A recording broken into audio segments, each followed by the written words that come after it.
Hi there, Sagittarius. Thank you for joining me for your weekly forecast for week commencing the 25th of August, a week which begins with a potent new moon in the part of your scope to do with the way you connect with the world at large.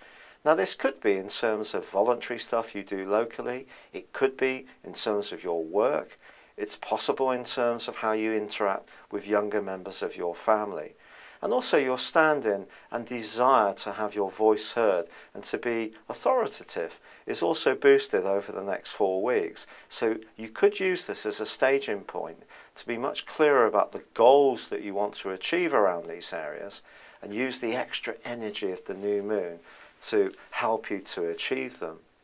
But there are some other complex issues going on too, not least that Venus is going to be influential this week.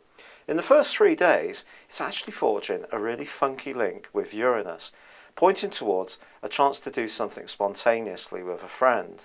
Now, there is part of most Sagittarians that does need a certain amount of personal space and freedom, even if you're totally committed to a cause or a particular individual. And that individual can be a very wise person if they do give you that little bit of slack. It's not that you're going to go off and wander or stray, more that you need to breathe.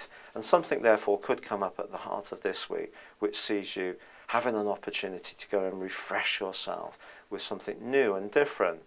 But unfortunately, in the latter parts of the week, Venus is in a difficult relationship with both Saturn, the planet of restriction, in the most psychological part of your scope, and now alongside the rather bursting, go-getting energies of Mars.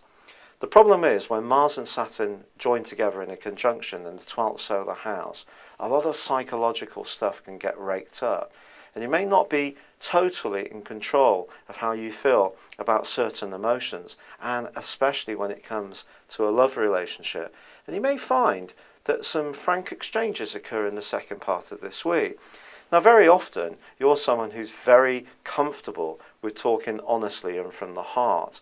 But other people find that to them, what to you is just being straightforward is something of an inquisition, and they don't necessarily find it so easy. So just be conscious of how you approach things, but also be aware that someone could be much blunter to you, and some of the revelations that they put to you could come as a major shock and could set you back on your heels. So you need to prepare yourself for this. Not least that the Sun is also going to be in an opposition with Neptune from Tuesday through to the end of the week.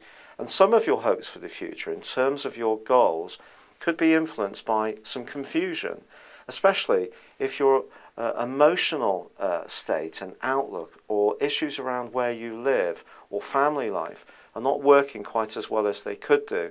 This can feed into the way that you're manifesting your personality in the wider world, not necessarily positively either. It's very important that you are truthful this week and that you don't try to overgild the lily. And also, with Mars and Saturn side by side, just be aware that something that you've put off or deferred around your emotions, or it may be to do with someone else's view of you, which doesn't necessarily match with yours, may come into play in a way which could seriously alert you. Thank you for joining me. Good luck and goodbye for now.